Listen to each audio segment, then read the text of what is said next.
The Foodways section of AFS is pleased to present one of Folklore's pioneers in foodways research and teaching. Jay Anderson is, what is Jay Anderson? Jay Anderson is a professor of history at Utah State University and the author of 4 books on historical interpretation. Living Farms, 1980, Time Machines, The World of Living History, 1984, Living History Sourcebook, 1985, and Living History Reader, Museums, 1991, as well as an independent study course, Basic Interpretations of Historical Sites. Jay is the foremost expert on living history, and it all began with his interest in food. My name is Yvonne Lockwood. I was a new graduate folklore student, just returned from 2 years in Bosnia, when I first met Jay, who invited me to participate in a Foodways panel about my Bosnian food experience for those 2 years, on a Foodways panel that was to be held in 1970 at UCLA, and that was the first Foodways session or panel held at AFS. Since then, Foodways has been an important research focus for me, and I credit Jay a lot for pointing me in that direction. As a graduate student at University of Pennsylvania in the late 1960s, Jay called to the attention of Don Yoder the term foodways, a term used by John Honigman, the anthropologist, who along with a few other anthropologists regarded food as an important cultural feature to be studied. Don Yoder introduced the term to folklore studies in his article on food cookery.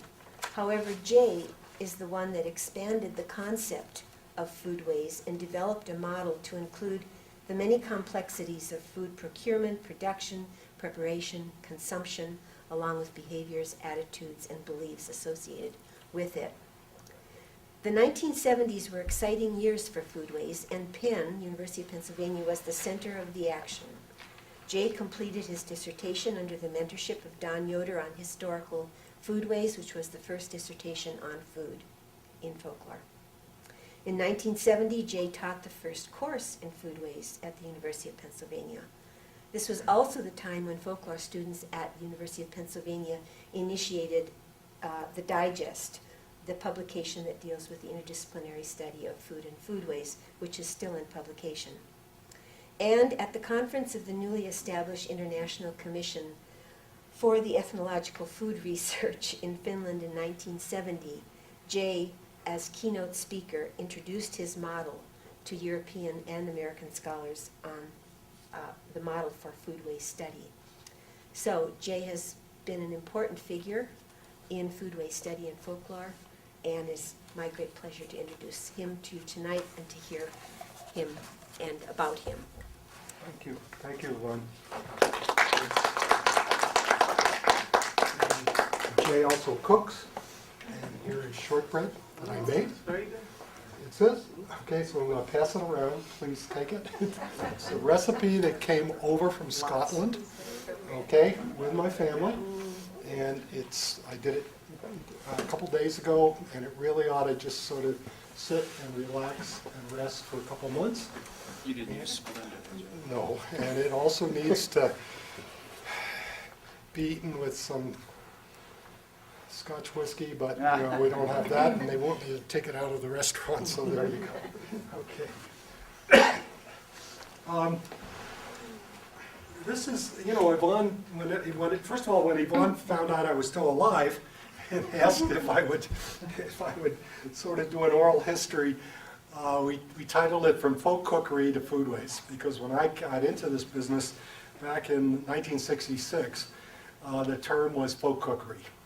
The only article in JAF, Journal of American Folklore, was folk cookery. And, what an article. So we started with that idea. And this is an oral history. It's just my life in this field from 1966, which is almost 40 years ago. And I just like to tell you stories, okay? We all need food, clothing, shelter, love, and stories, right? The 5 basic human needs. So tonight, I'm going to focus on stories about love of food, okay? And I'd like to start off with stories about me, who I am, and how I happened to fall in love with food. And I think the first one is this guy right here, all right? Joseph Mayer. He was my mother's grandfather, and he was a French chef from Alsace-Lorraine, Belfort, and he was impressed into the French Navy. And he came on a courtesy cruise to New York City, and he liked it so much, America, that he went back on this boat, wrapped up his knives and cooking utensils in his apron, jumped ship, got his picture taken in Brooklyn. That's his picture, in his French Navy outfit. And then, of course, took off for the lumber camps of New York, where it couldn't be found. This is all family folklore, of course. And then after a while, came back down to Brooklyn, married a lovely little Scottish lady, and the rest of his life spent cooking. I remember him in his backyard, meerschaum pipe, tending his gardens, and cooking quiche Lorraine, Alsace-Lorraine, and wonderful, wonderful French soups. Okay, and then over here, I've got Charlie Patch. He's my uncle from Canada. My family on my dad's side are Canadian. And here's Charlie with his wife, Evelyn. She always cooked on a wood-fired stove in Quebec. Charlie had a PhD from Toronto, came to Quebec, was interested in bugs, but really interested in apples. And he planted apple trees south of Montreal, in this beautiful fertile area, the Chateauguay Valley. Got along with the French, Canadian, and eventually grew a huge orchard of apple trees. They're still there, 127 varieties on the Petch orchard. I went up there this summer, 127 varieties. And went down in the cellar of our homestead. There was our cider, 10-year-old cider, 5-year-old cider bottles. I can remember as a kid going up there, and the Frenchman with his portable still would come around, and Charlie would take out the gallons and gallons of hard cider to the French distiller, and he would distill it into Calvados. And then, of course, sometimes they mix the Calvados back into the hard cider to make cider royale. Nowadays, of course, wonderful apple orchards all over this region, thanks to Uncle Charlie, and they make cider, ice cider, you know. Uncle Charlie Patch. My grandfather, Jack Snyder, when they came over on the boat from Germany, East Prussia, Schneider, had a farm in Long Island. I've got the baseball uniform on. He was a professional baseball player, played for the St. Louis Browns, worst ball team ever. Later became the Baltimore Orioles, pretty good team. But Jack Snyder, Brooklyn, New York, they had a butcher shop. His family of 10. They raised hogs, they raised beef, they made wurst. And they made wonderful, wonderful sausages. And this butcher shop in New York, they would high quality wurst. Everybody knew it was high quality because they raised their own pigs, they raised their own cattle, okay? Their own beef. Schneiders. And of course, as a kid, I loved this guy because he had all the stories. He was a boxer too. He got in a boxing match with Teddy Roosevelt once and knocked him out. No kidding. I tell you a whole story, but this is not about family folklore, it's about food. But he used to say the German army marches on lentil soup. And he used to make his own frankfurters to go into the lentil soup. That's my mom's dad.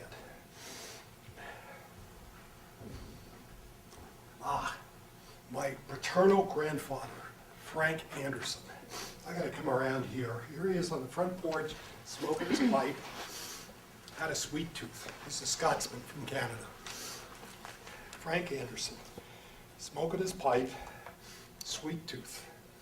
He thought the world ought to have more saltwater taffy. So he invented the machine to pull taffy. So next time you have saltwater taffy, even from the Great Salt Lake here in Utah, you can thank Frank Anderson, my grandfather. But more important than that, he invented the cotton candy machine.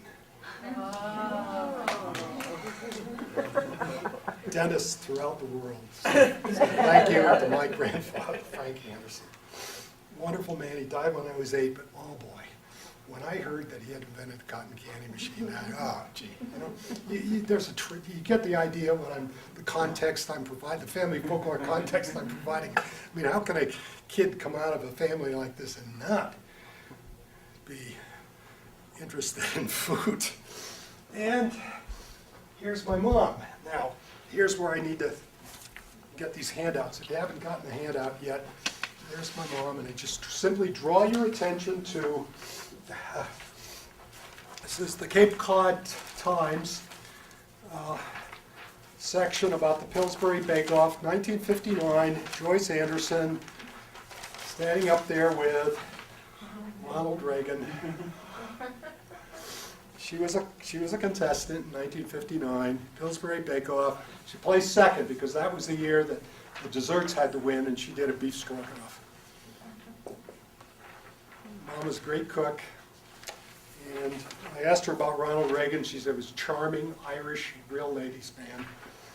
All the women were concentrating on cooking. She had finished her recipe, so she called out to him, "Hey, Ronnie, come hey, Ronnie," and he came over and shot the bull with her. She said, "He's just like your father, a real charming ladies' man." Okay. Well, what about my dad? Well, here's my dad posing with me. He's got his kilt on. And I've got my kilt on, and we got the dog, Tony.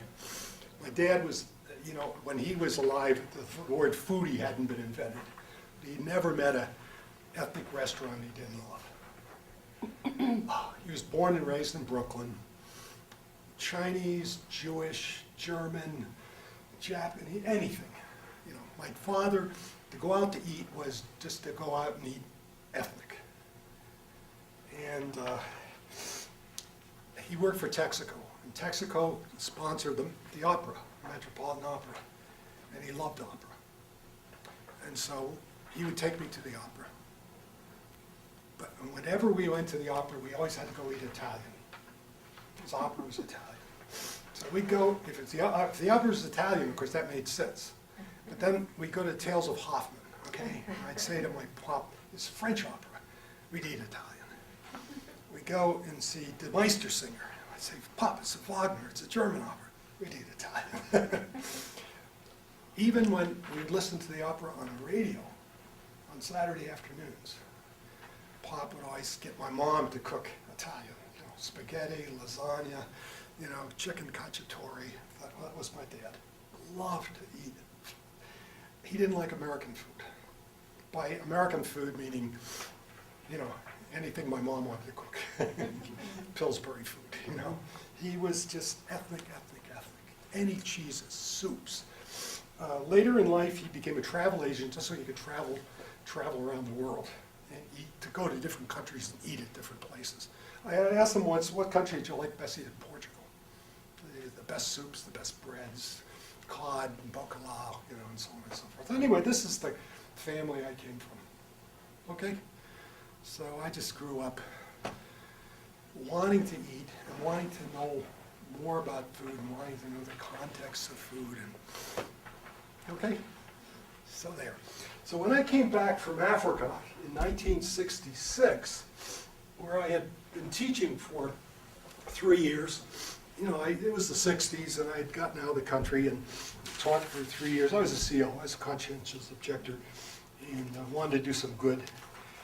I came back to the University of Pennsylvania, the folklore department, and it was a department that was changing from a folklore department to a folklore and folklife department.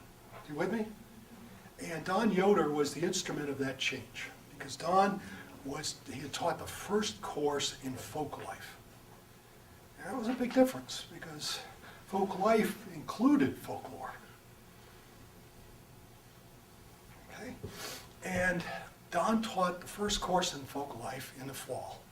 And I remember taking that course, and Don would lecture for, half the period, and then he'd show slides. And when he showed those slides, a lot of those slides had to do with food.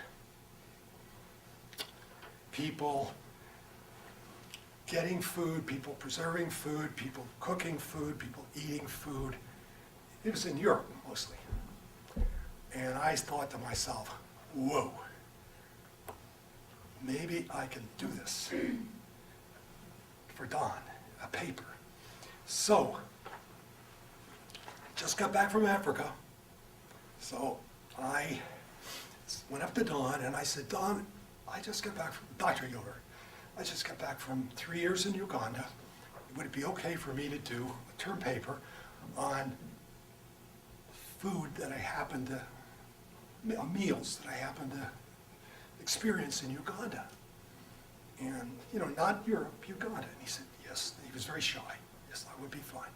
So I went out to Bryn Mawr College, and there was 2 students there, and they were from Goa, the Portuguese colony, and I said, look, I'll put up the dough, you come over to my house in Haverford, you cook a meal, and I'll help, and I'll photograph you, I'll do slides. And we'll do a meal, and I'll do the slides, and then I'll interview you, and we'll write this up. I knew Don was really interested in cross-cultural stuff. Pennsylvania German mixed with the English, because we had gone on field trips in Pennsylvania Dutch country, and he was looking at the cemeteries, and it's like, see how the Germans mix with the English, and the Irish. So the meal we did was see how the Portuguese mix with the Indians. Like you got bacalhau, salt fish curried. You got linguiça, Portuguese pork sausage done with, lentils, red lentils. So, and what's the meaning of this? And how do these cultures, the Portuguese cultures and the Indian, East Indian, the West Indian cultures mix? And how does it mix in the minds of these ladies who are Catholic? And how does the Indian religions overlay into this stuff? And so I got into all of that, the folk religion, and how is this this cultural expression of this mixed creolized culture? And then I did the slides, and I gave Don the slides. I said, how about a slideshow, Don? I'll do a slideshow, and here's the paper. It was induced natural context. That was a big term then. Kenny Goldstein had induced that. See, it's induced natural context. I have a slideshow, and this was at my home in Haverford, 251 Montgomery Avenue, with the going ladies. Whew. Well, Don, he never got real excited. He didn't show his excitement, but oh my God, he was just like squirming with excitement. Wow, here's this guy, this kid, coming back from Africa. See, 66, I would have been 26 years old. And I'm doing this paper, and boy, this is right down Don Yoder country. So I made a kind of bargain with Don. I take every course he offered, folk art, folk religion, folk life. Every course I do food. I do the folk art of food, the folk religion of food, the folk region of food, and that's what I did. And that's what we did. Now, the problem was that at Penn, food was not, you didn't do that. Because that was looked upon very skeptically by the other professors. That was not a macho subject. If you did food, that was kind of fey, that was kind of gay, homosexual, or, In fact, all the professors were male, and they didn't like female students. They thought women students would they didn't want to invest their time in women students because the women are just going to get married. As Kenny Goldstein said, why should I pay attention to women students? They're just going to get married and, have babies, and they're lost. And it's even worse if you're doing folk cookery, which is a women's subject, right? So I'm saying to Kenny, yeah, so I'm supposed to just spend the rest of my life doing dirty jokes? Because that's what Kenny liked. Kenny goes, dirty jokes, and Tris Coffin wanted to do ballads forever, and Ben Amos, Dan Ben Amos had come back from Africa. So long as I did dirty jokes with Kenny, and, well, sort of, I'm exaggerating here.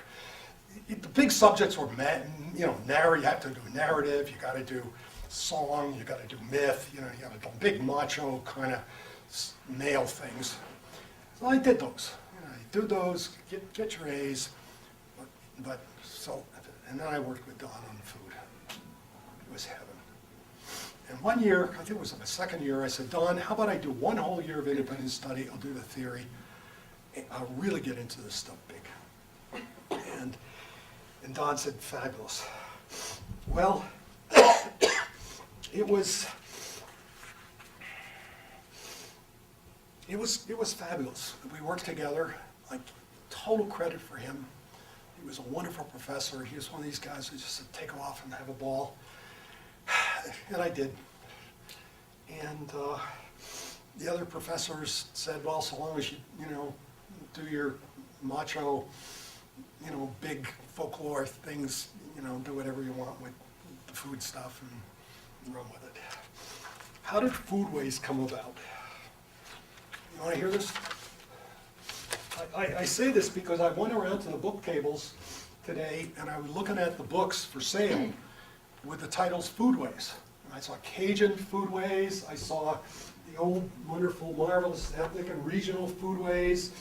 I just saw a whole bunch of Foodways, and it's obviously a term that's still kicking around, so here we go. Well, I went to Don and I said, folk cookery ain't gonna do it. And we got something better, and as Yvonne said, there was an anthropologist in '61, John Honigman, who had done this study up in Canada among the Indians, he called it Foodways, among the Muskeg Indians, and I loved that, in part because it was Canadian, and I was a closet Canadian, and in part because it was contextual. And in those days, context was everything. We really liked context. We wanted to wrap our folklore in context, and models are hot. And communication models especially were hot. Marshall McLuhan was a big deal and everything. So I said, why don't we go with that? So Don said, okay, go, go with Foodways. So I wanted to sell it. I wanted to come up with something, kind of a, so I came up with from seed to ship. From seed to ship. A holistic approach to folk food. Food, okay. And so I kept, every conference I went to, everybody I talked to from seed to ship. Well, this is the 60s. And we're hippies, and everybody's, from seed to shit, hey, that sounds good, Jay. Hey, yeah, so seed to shit, yeah, so seed to shit. So anyway, it worked, and we had a ball with it and everything. And I took it as far as I could. It worked really well with Don's approach, with his interest, which was rural. He liked the Pennsylvania Germans, the regional, the rural. And of course, you could start with the idea of what is food, the pure procurement of food, agriculture, hunting, gathering, that kind of thing, the preservation of food, drying and salting and so on and so forth, the preparation of food, the various cooking, the consumption of food, the evaluation of food. I came up with a term called ethnogastronomy, the folks' idea of gastronomy. Boy, that got me in a lot of trouble. If the folk don't have gastronomy, they can't evaluate cuisines and food and all that stuff. Nutrition, the evaluation of food, and is it good, is it bad, all that kind of thing. So anyway, it evolved into a model. And it worked really well with rural places and units. However, I came out of Brooklyn, and I came out of ethnic urban village background.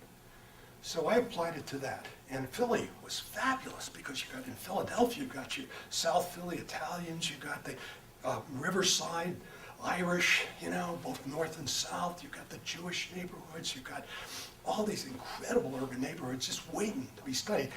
In fact, my family at that time was WASP, White Anglo-Saxon Protestants from the main line. So I applied it to them and said, well, where do they get their food from? You know, where do the Italians go? Where do they shop? Where do they get their olives? You know, why do they go to 5 or 6 different places to buy their stuff? How do they preserve? You know, what do we, you know? And try to apply it to an urban setting. And it worked there too. It worked very, very well there. And so I try to use this Foodways model.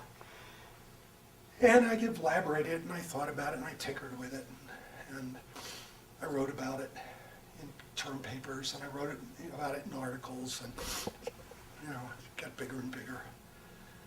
And eventually, you know, I wrote, it spread among students, and so it spread to other universities. And I think it was the late 60s, they had it, the AFS met in Indiana, and I was chosen by the students to go out and represent our students in Indiana and evaluating programs. And I went to the I met a lot of students, and Yvonne was one student, and it was Angie Berry, who had come back from field work in the Basque Country, and Roger Welsh, oh, wonderful guy. Charles Corral's buddy, you know, postcards from Nebraska, that Roger Welsh. Oof. Digging in and pigging out. One man's love for real food, home cooking, and high spirits. Oh boy, great book, great book. Anyway, and I invited them to come out to LA, and we did the first session at an AFS meeting on Foodways, regional foodways in America. And I wrote the first PhD on it. I had a family and 3 kids, and so I couldn't go out and do field work, so I did a library thing based on my work at Plymouth Plantation up in Massachusetts on the Pilgrims. It was sort of pre-Pilgrims before they came over. Ethnography of Stewart Foodways, and then I went overseas, as Yvonne mentioned, to this international conference and told the Europeans what we were doing. You know, what I hoped we were going to do, the whole Foodways model. And they were surprised by that, you know, because they had been looking at units like cooking, and they had been separating them all out, and they said, whoa, a model, whoa, you know, a cultural construct, you know, oh, tie it all together. They were kind of surprised by that thing. I guess that's why Don had sort of, you know, got me to do it. He was always thinking ahead. And that was 1970 in Lund, Sweden. And then it was in the 70s I taught a graduate course in Penn on Foodways. That was a challenge, teaching a graduate course just after I graduated from Penn. You know, that was hard. But it was fun because you know, I said, go out and do field work. Go out to these ethnic urban neighborhoods, or go out to the Pennsylvania Dutch country, and go find a traditional cook or the active tradition bearer, and do research. You know, do field work and find out what you're doing. That was it. So much for Foodways, and it's continued. Okay, how's that? So far, so good. I think I'm on track. Any questions? Okay. Well, I got a job teaching up at Penn State. Sounds like a life history. Henry Glassy had a job there, and he left, so I took over after him, and then it's going to sound funny. I don't know if I should throw it in. I was being groomed to go out to be with Dundas at Berkeley, and I turned it down to go to Penn State instead, because I really liked those students. They were ethnic. They were from Pittsburgh and from Philly, and they were very ethnic, and I really liked those people. Anyway, I quit that job and started a museum. It was an outdoor museum because I wanted to see how you could do research in an outdoor museum on foodways, experimental research, what they used to call historical archaeology. And I had done a lot of this work at Plymouth Plantation for my PhD with a guy called Jim Dietz. But I really wanted to see how this would be done. So I started a museum outside Philadelphia in a state park called Ridley Creek State Park. And now I'm going to show you some slides, okay?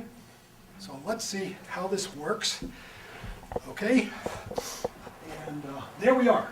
Now we're going to move that machine over just a little bit. And there we go. Oh boy, if this works, wow. Okay, if it doesn't, we're going to be okay. This was the bicentennial of the American Revolution. All of you, most of you weren't born then, but it was a big deal, 200th anniversary of the bicentennial. And I'm a pacifist, and I didn't want to celebrate the war. But I wanted to, to do something. So, oh, look at. So we got this farm, this historic site, right in the middle of the Quaker area. Look, we pray that thee will refrain from tennis while worship services are in progress. It's a real Quaker area, okay? And we figured that the revolution was a civil war between the Americans, the British, and the poor Quakers who go out in the middle. And all they were trying to do is grow their food, get their food, okay? So this is a perfect opportunity for us to do food, okay? And here it is. This is the farm that we found. And there was a little finagling to do this, but the key is that I figured with a small staff and a lot of students from Penn State, Villanova, Temple, we could carry this off. It's about 1973. And there's the front. Oh, God, what a mess. So we got some grants and we got students to do archaeological digs from University of Pennsylvania. We got some high school students. That's the kitchen floor. There's the kitchen floor. That's actually turned out to be slave quarters there. Even all these people were Quakers. We did all kinds of research. Don Callender, wonderful guy. He runs a railroad in Delaware now with his wife. Wonderful folklorist, archaeologist.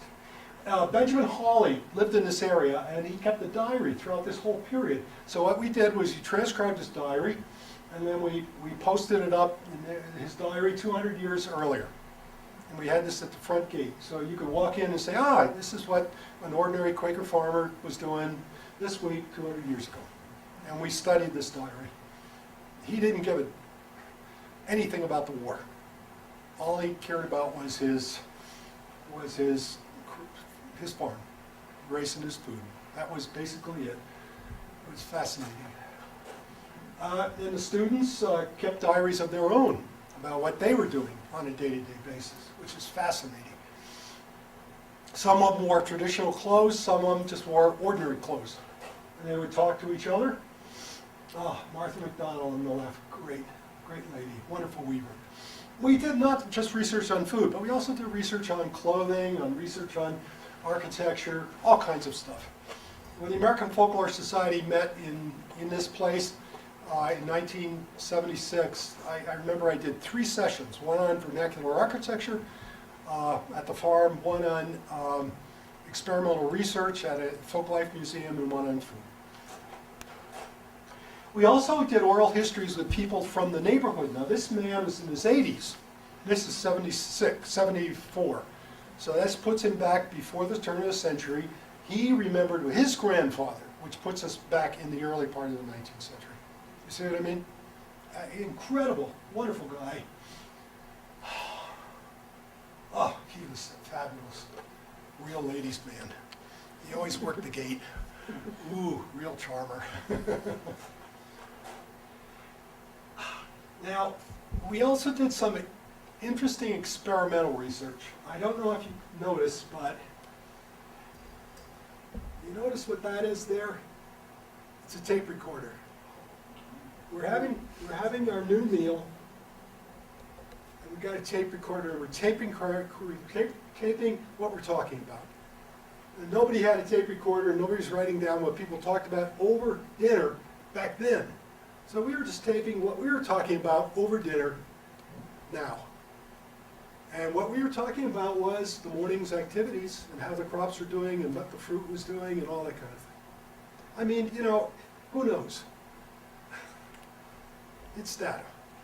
It's experimental data. It might not be worth anything, but we collected it. It was just part of our experimental data that we collected. A lot of what we did was food, because it was a farm. Yeah, from seed to shit, okay? Well, in this case, from shit to seed, okay? Here's Jeremiah Hayes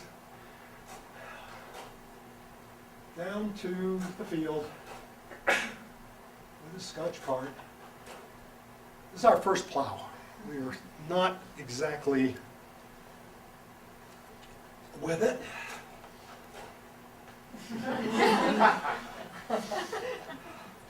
Okay, we gave it a shot, okay. And now we're getting a little bit better. We made a big mistake here. See the chain? You never do that. You always have a rope, because that hit a stump and that pulled the tractor over and almost killed Pete. Yeah. Now we're getting good, okay? We experimented with plows. We went out to the Historical Society. We made an exact replica of the plow out there, wooden plow with wooden moldboard. We measured the resistance. We had a dynamometer. We got a guy from Penn State to do all this. We really did hotshot experimental research. The plow broke exactly at the place where the plow had broken that we had looked at in the Historical Society. So we ended up doing that. A steel plow. Iron plow. That's Jeremiah. Yeah. He was a great guy. After putting in a couple of years with us, wonderful, wonderful fellow. We got him out of Sturbridge.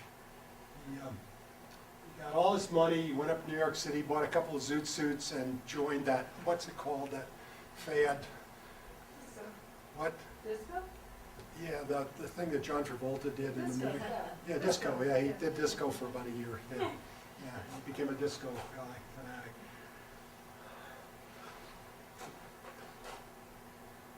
Ross Fulham, great farmer. We did research on his shirt. He did a life history of his shirt. Okay. That's actually cutting hay. But we did research. This is very controversial when she hiked up her skirt like that, you know, whether or not women would have done that. Much discussion. She did it anyway. We found people came out and they said, this is not like Williamsburg. And we took that as a compliment. We grow our own wheat, we grow our own flax, we grow our own barley, we grew our own pears, we grew our own apples. We restored our own buildings, made our own bread, raised our own cattle. These are dairy Devons, they're all-purpose cattle, milked our own cows.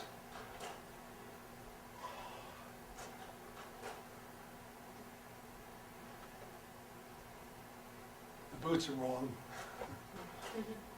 Churned our own butter, made our own cheese. Getting the idea of the Foodways paradigm or, you know, model here. You start with the grass and the cows and, you know, the whole cycle.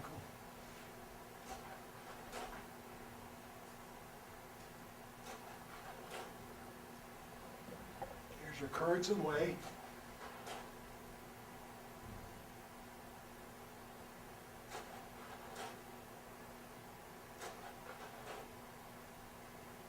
Wonderful cheese. That's the first cheese we did though, okay?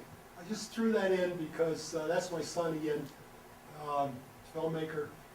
I got two sons are filmmakers, and he's smelling the cheese, and the first cheese he made smelled very much Italian.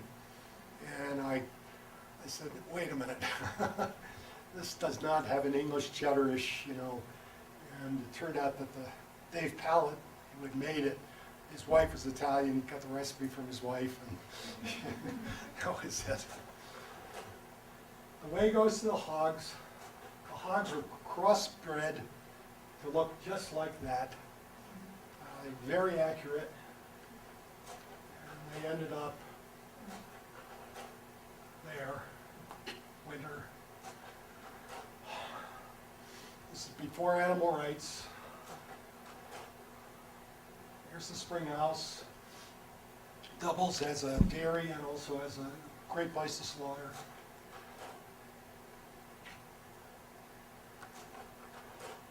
We made our own sausage. And anybody from the Philadelphia area knows about scrapple. We made our own scrapple, great scrapple. Most of the people you're looking at in these slides are students. They're graduate students, undergraduate students, Penn State, Penn, Temple, Villanova, enrolled in courses.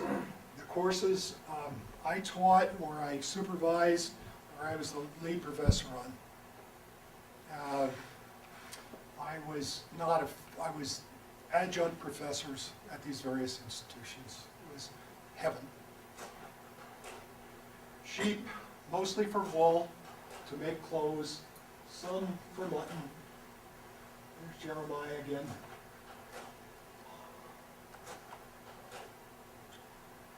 We had a wonderful garden. Here's our resident piper, piping up the seeds. We have raised beds.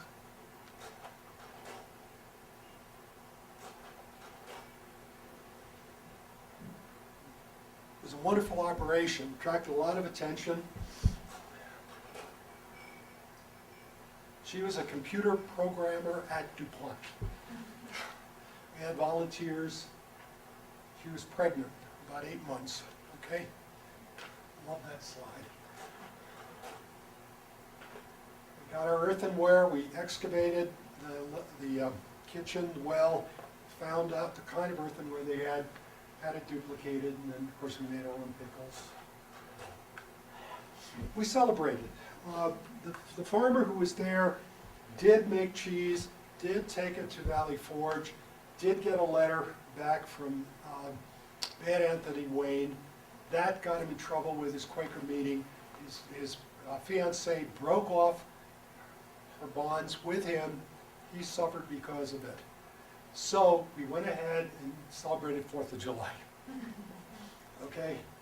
It was Mrs. Dawn on 4th of July. We made our own perry, which is pear cider, alcoholic.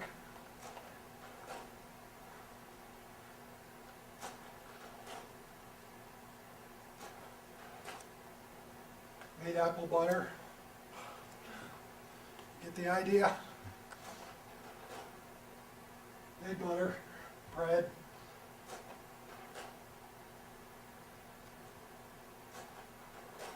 I had one hell of a good time.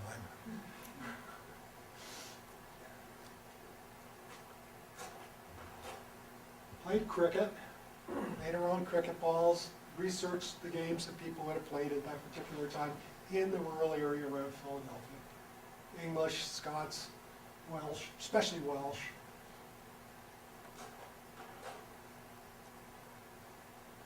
There's a couple that later got married. It was a mumming culture, so we did mumming.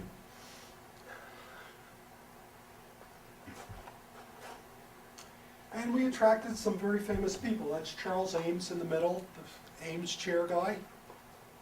Okay. Raymond Sokoloff, New York Times food editor, who wrote a beautiful book called Fading Feasts. Passed the knowledge of us on to a guy called Calvin Trillin. And my favorite was Bucky Fuller, who came out and celebrated his birthday with us, which is quite a trip, actually. So spending an evening with, afternoon and evening with Bucky Fuller, listening to that guy talk.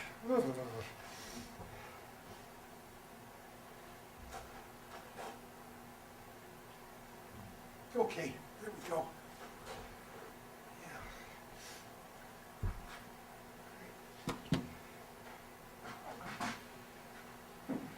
It was a fascinating experience because it was a way of involving students in a visceral experience with food in all of its different ramifications, the growing of it, the preserving of it, the preparation of it, and also the historical dimensions of it, the digging up of, maiden pits, the evaluation of archaeological remains, and so on. It was an awesome experience, and the chance to meet. The American Folklore Society did meet there in 1976 in Philadelphia. I still remember it very, very well. Barbara Kirchenbach-Gimlet came out. She was big then, she is still now, and she said, I remember, she just said, because she had always been fascinated with food and been a great advocate for these sessions on food, Barbara KG, and just said, this is the way to teach folklore and folk life. Henry Glassy had come out. Henry, I had done work at Plymouth in Foodways, and Henry then went up and taught architecture, and he built a house in Plymouth. I had done food, traditional food, growing stuff and making beer and stuff in Plymouth. And Henry came out and just said, wow. Kenny Golston came out and said, now I know what you're doing. that was huge. And of course Don Yoder came out with Stuart Sanderson from Leeds, England, and just said, this is the American equivalent of the European Folklife Museum. It's a living museum. It's you're doing, whereas the Europeans just do a park and move old buildings in. You in America are creating a research center, a historic site, and then turning it into a research. We had critics. I can remember the museum people were saying, "You're open. What are you doing? This is." We don't understand. This is not Williamsburg. You've got people in modern clothes that are doing archaeological excavations, and then you've got people dressed up in costumes, and you got, this is all confusing. And we were trying to. They said, well, nobody's confused. Visitors are not confused at all. These people are doing archaeological digs. These people are doing experiments with plows. These people are, the visitors are not confused. But my favorite story was Jeremiah, the guy with the beard, at the bridge. It was one day, we had a huge article in the New York Times, travel section. Big article. And a lot of people came down from New York City. And we were getting in a crop from across the stream that ran through the farm. And we had that Scotch cart that you saw. We'd take it over this narrow bridge on the other side of the stream. We'd get all this, I think it was a flax crop, and we'd line up the cart with a bridge and bring it across. And it was all day long we were doing this. It's very arduous, tired. It was a hot day. The stream was about 6 feet deep, and we were tired. And Jeremiah was leading the horse. And toward the end of the afternoon, a crowd was gathered watching us do this, And Jeremiah, big beard, I think he was wanting to, go up to Brooklyn and be a disco dancer. And anyway, he was lined up the horse in the bridge, and he started over, and he didn't have it aligned right. And as he was coming over, you okay? Yes, thank you. You got it here. Whoa. Thank you. Whoa. And as he went over, the wheel slipped over the side of the bridge, and the cart goes over, and then the horse goes over, and in the water goes the horse, and Jeremiah dives in and grabs the head of the horse and lifts it up to keep the horse from drowning. And we all jump in and try to, disentangle, the harness and everything from the horse. And, a horse is heavy, heavy. And so finally we managed, Jeremiah, he swore, you bloody horse, and let the horse's head go in the water. Well, the horse at that point just said, I'm not going to drown, it gets up. Enough of the harness, we had disentangled. It gets up, the horse gets up on a bank. And, oh my God, we stumbled up on a bank, we're all dripping and, exhausted and shaking with, and everything. And here's all these people on the bank just watching this whole thing. And this lady from New York City, Brooklyn, and she just, she tapped me on the shoulder and she says, that was so interesting. She says, when are you going to do it again? So that was the Colonial Pennsylvania Plantation, the CPP. And those people, it was experimental. We used to call it experimental archaeology. I switched it and called it experimental food research. Yeah. I went from there out to Iowa and Living History Farms, and it was a museum totally devoted to food, and was there for up until '79. The Pope came, and Pope John Paul, he visited rural America. I got him to come. I'll pass it around if any of you are Catholics. You can. Yeah, it was a big deal, and I got blessed by the Pope. All my sins were forgiven, which is a very good thing, because as soon as all my sins were forgiven, I went to Kentucky, Western Kentucky University, and of course, Kentucky is bourbon, racehorses, and tobacco, right? And in Western Kentucky University, it was. They had just started a historic preservation track. And when you think historic preservation, you're thinking buildings, structures. And I didn't think that at all. I was thinking food. We got to preserve food, folk food, traditional food. And when I got down there, of course I discovered, this was in '79. In '79, barbecued mutton, Owensboro, Kentucky. The world capital of barbecued mutton. Now, I don't know about you, but that's it. That's you can throw away your pork and your beef and your chicken, but mutton is everything. And what it was that there was along the Ohio River in Owensboro, Kentucky, there's a string of Catholic churches, and these churches, to make money, would barbecue a couple tons of mutton every year, each church. And they would raise money this way. Now, there were mom and pop, barbecue joints in Owensboro that barbecued mutton. There were fancy restaurants that would barbecue mutton. But, these Catholic churches would have these big mutton barbecues. And then every year all the churches would get together and they'd compete to see who could barbecue the best mutton. And then the proceeds would go to this old nun's home. This old home for, nuns.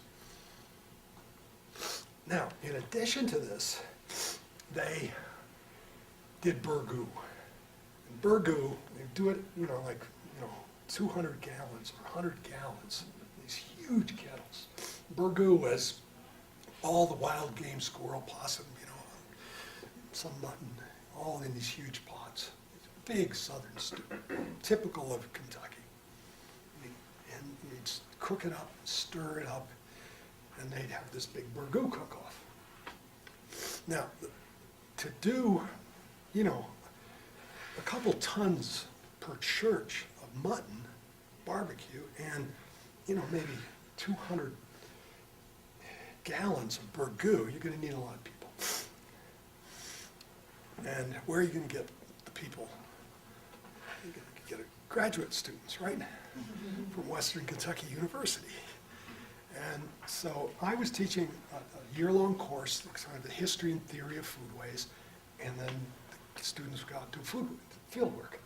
They go get a traditional cook, an active tradition bearer. They work with that person and have a meal for the whole class, but then the culminating experience of the course was we all go up to Owensboro for a couple nights or a night and a couple days and work with these Catholic, wonderful Catholic people. Stay up all night, bluegrass music, bourbon, clogging. The students tell me that this was a very rewarding experience. Okay? My lady love, Sheila Riley, tells me this is a highly rewarding experience. I don't know is there anybody here from Western Kentucky? Yeah, okay, got some hands. Yeah, do you still do this? No. Oh, gee, I'm sorry. Well, you can Oh, talk. I was there way before you did this. Okay. I graduated in '61. Okay, oh, well, there you are, okay. I was there, well, let's see, when would it have been? Anyway, I left in '85, so those 5 years, '80 to '85, okay. Okay, here's some more of them. We're gonna go up the barbecue capital of the world. Basically, it ain't, it's just more the mutton barbecue capital of the world. There's the map of Kentucky, and there it is. It's right there on the Ohio River. It's been written, yeah, there it is. It's been written about, Calvin Trilling wrote an article in Alice Let's Eat, Stalking the Barbecued Mutton. Raymond Sokoloff, wonderful writer. He wrote about burgoo in his Fading Feast. You can go around town and see these wonderful little barbecue joints, chicken, mutton, burgoo.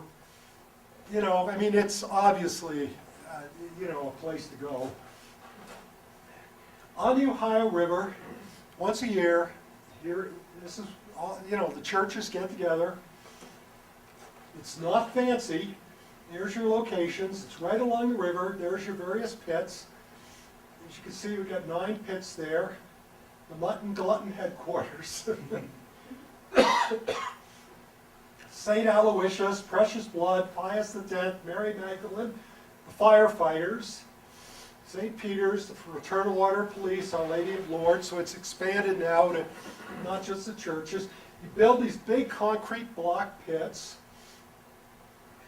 See the river going across the river, the bridge going across the river.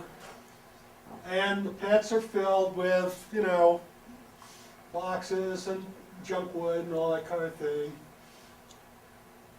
Days before. Yeah, there's your folk. Okay. What time of the year? Love them folk. This would have been between 80 and 85. No, what okay? time of the year? Oh, summer. Yeah, just toward the end of the spring semester. Okay, it always culminated, it was beautiful because it sort of culminated at the end of my spring course. And what the spring course did was every student had a traditional cook that they worked with, and then they would invite the class over to have a meal. All right, so if they had a Libyan cook, then we'd all go over and eat on the floor, and that kind of thing.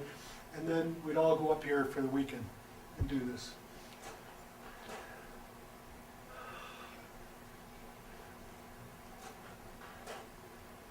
And then you light your fires.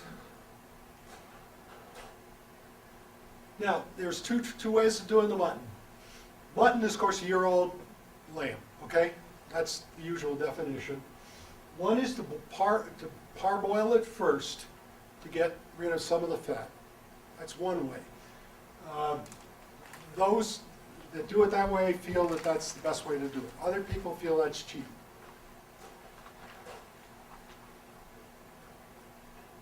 As you can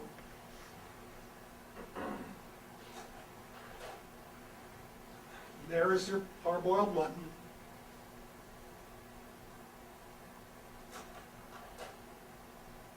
closer look.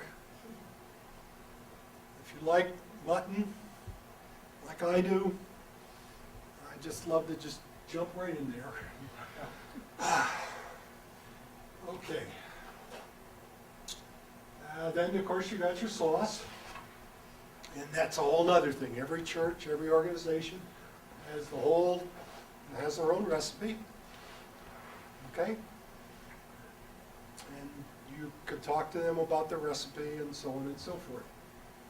The recipe is in the hands of the older men, you know, as usual, but the work is passed on to the younger men. Okay?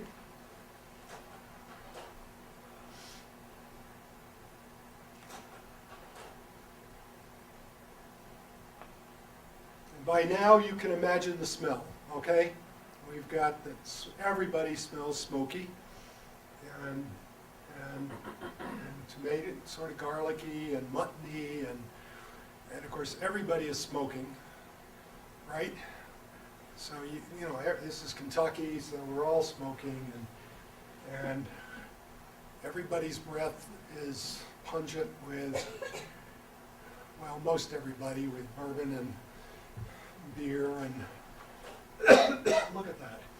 Now this is going to be okay. You can tell right away because of the tomato, the lemons. Okay, the obvious lemons is the key to the barbecue sauce. And there we go. There's the mop. Now this is where the students come in. This is the win-win thing, because if you got 2 tons of mutton that you got to baste, what are you going to baste it with? And there you go. Now this has not been parboiled. This has just been put on, and this is going to take a lot longer. This is all night, and this is going to just take constant basting. Now, if you've got graduate students from Western Kentucky University who are willing to stay up all night long, you know, with coffee, with beer, with bourbon, with, you know, anything, keep them awake. You got bluegrass music going. You got people with fiddles. You got people willing to clog. You got people falling in love. Okay. I mean, this is Foodways, guys. This is the essence of Foodways. Yeah, look at that. We have some very happy campers here. Oh God. And of course you can say, can I just try a little bit of this? And oh, this is, you break off a piece of that and you're in ancient Greece. Okay? It's crispy, it's smoky, it's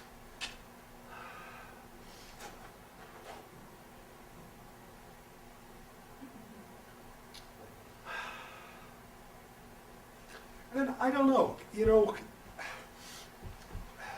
I guess one of the joys of teaching is that you get a chance to get your students out there with the folk.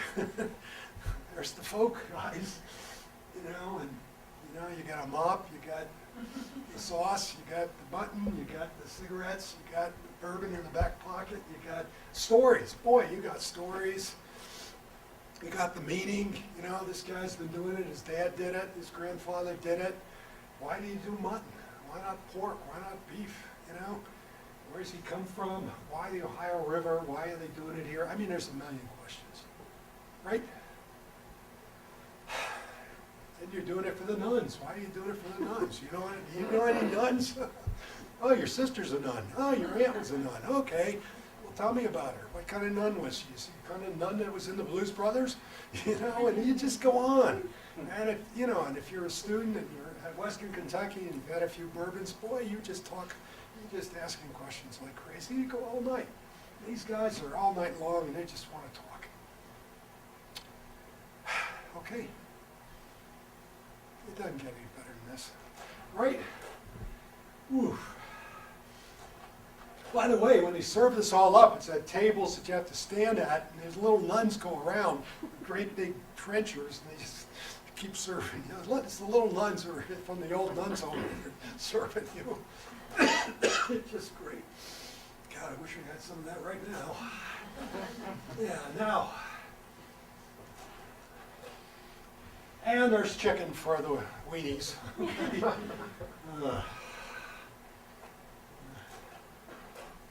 They do chicken. It's good. It's good. It's okay. There it is. It's very good. It's very, very good. Okay. It's not as good as mutton. But. And burgoo. Oh boy.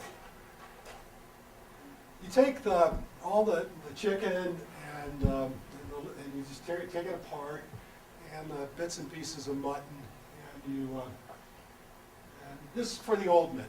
What the old men do is they pass on the work to the younger men, and the older men take the shit jobs. Okay, and like this, you know, taking the chicken off the bones and running it through, and then putting it in the burgoo. Because they want to get the younger men involved, doing the good work, the fun work.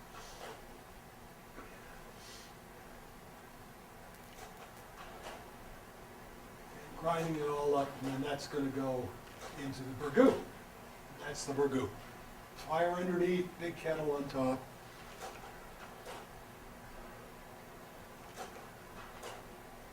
And you have to stir it, and you stir it, and you stir it, and you have to keep it from sticking.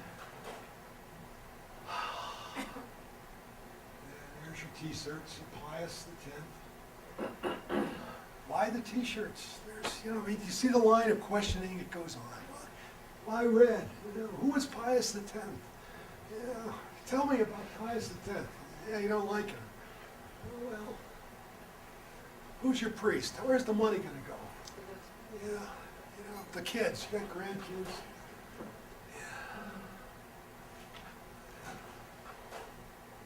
What's it taste like? Can I have a taste? Ooh, that's good. Can I have another taste? It tastes different from that guy's burgoo. What's the difference? Oh, really? You put this in? Let me taste that. Okay. Ugh.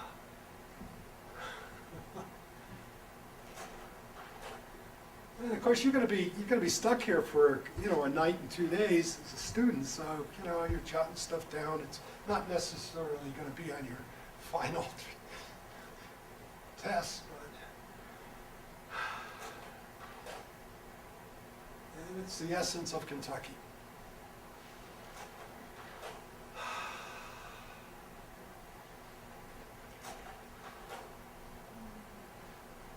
It's quite an operation, isn't it? It all is going to get eaten.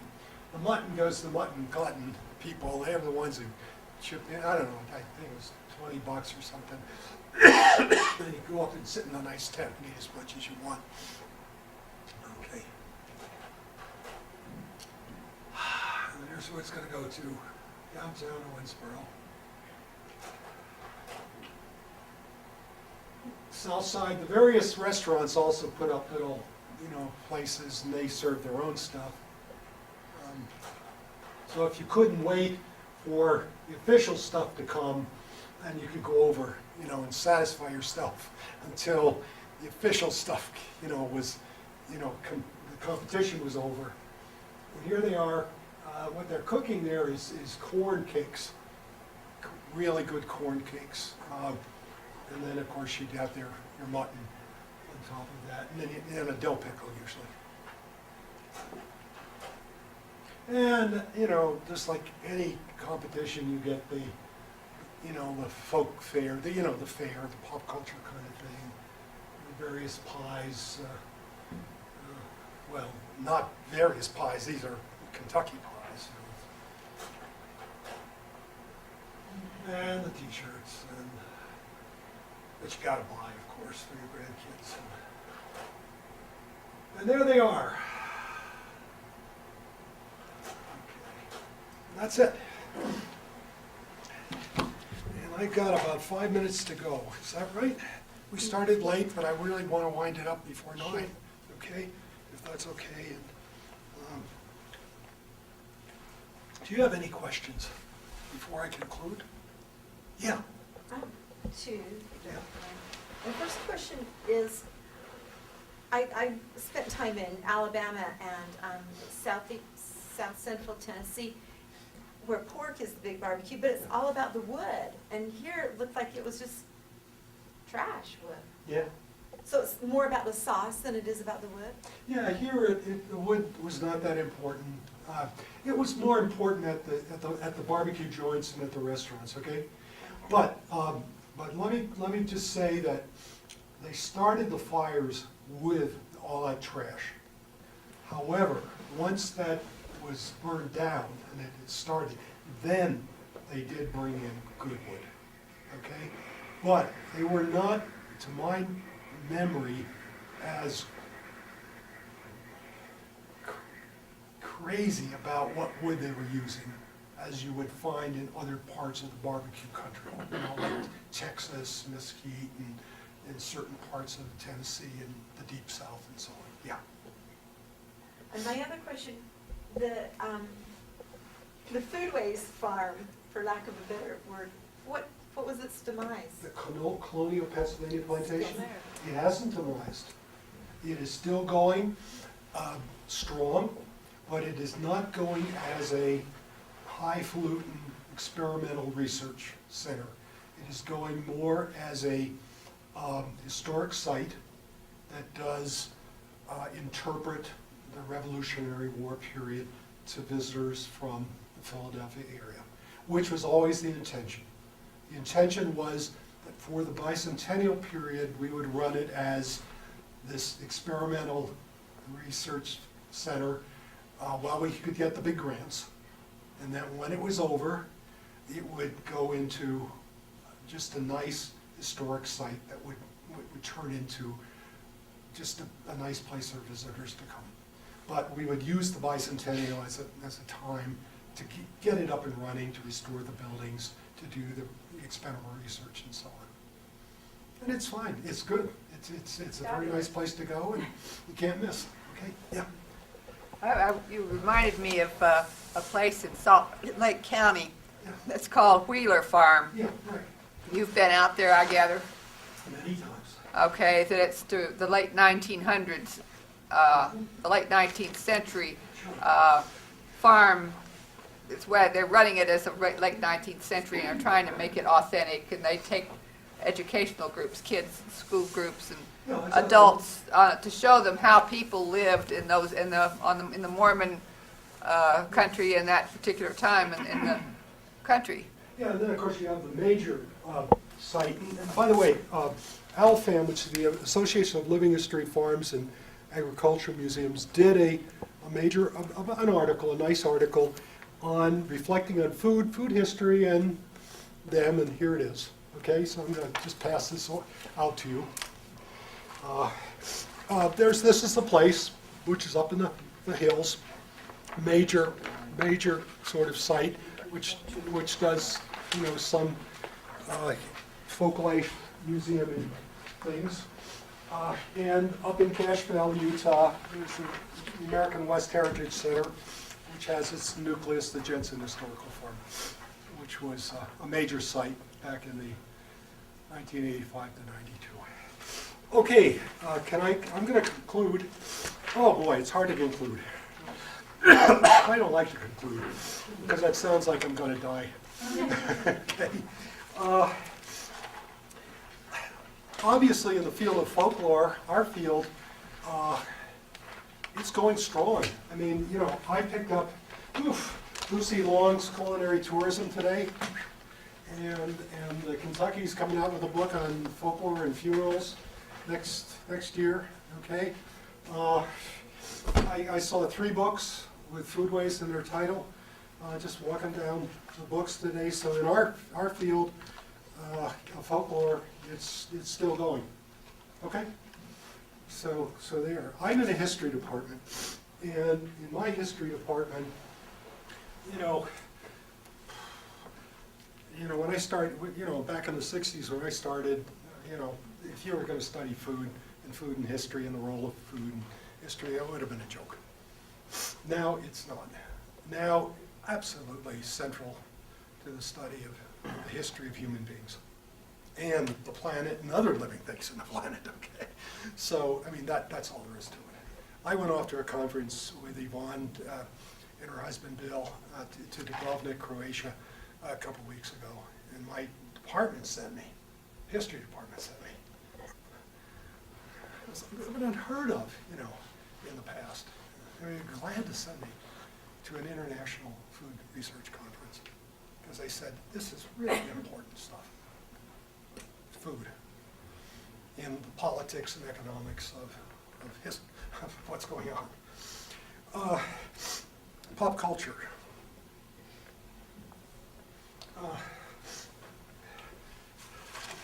Julia Child makes the front page of the Boston Globe and every other newspaper in the United States when she dies. Well, I don't know, what more can you say? If you go into any bookstore, you know, cookbooks sell more than any other genre of books, period. You flick on the telly, you got the Food Channel, the whole Food Channel, you know, devoted to food, and not just cooking, but to Foodways.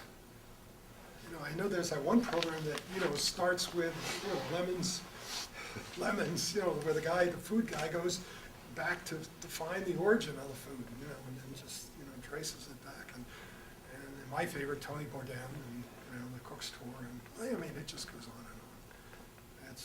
It's just awesome. Magazines. I like to pronounce it Savor. This is the 10th anniversary issue. You know, a world of authentic cooking. You know, folklorists have been jumping up and down and trying to define authentic. Is this the authentic? Is this the authentic? You know, and here's the Savor 100. I got a kick out of this when I got it last month, or actually it was 6 months ago, because the number one of their 100 is Philadelphia. Philadelphia. You know, this is their number one favorite, and they call it the most underrated place. Okay, Philly. This is kind of the joy of real food. Okay, well, I like Savor because it really does attempt to go back to, you know, a place and try to figure out where is this coming from, and is it growing, who's growing it, and how are they getting it, and so on and so forth. Fast Food Nation. What's that documentary that just came out? Supersize. Yeah, Super Size Me, the World Food Crisis. The next, okay, I mean, we're obviously at the center, Foodways. Our interests are at the absolute center of it. Expressive culture, folklore, expressive culture. We express what the culture is interested in, concerned with, and, you know, there we are. Once upon a time, I was going to be a minister, Presbyterian minister, and in a Presbyterian church, I'm not anymore, believe me. But, you know, because you're supposed to be called by God, you know, and I never got called by God to be a Presbyterian minister, thank God. And my father was furious at God for not calling me, because he said a good Scotch boy, you know, I'm a bagpiper and everything, you know, I should have been called by God to be a Presbyterian minister. Anyway, but I was kind of, you know, look at this, you know, that kind of ethical, moral side of things, you know, and I remember, I think maybe it was Don Yoder who said, you know, folklorists are kind of cultural anthropologists with a heart, or maybe really care about people. Maybe that's stretching it, but we really do, you know, we really do care. We often take the underdog side. You know what I mean? Yeah, so you know, so maybe in ending, I was thinking, you know, of give us this day our daily bread, rice, cassava, Barbecued mutton. barbecued mutton. Thank you. Okay.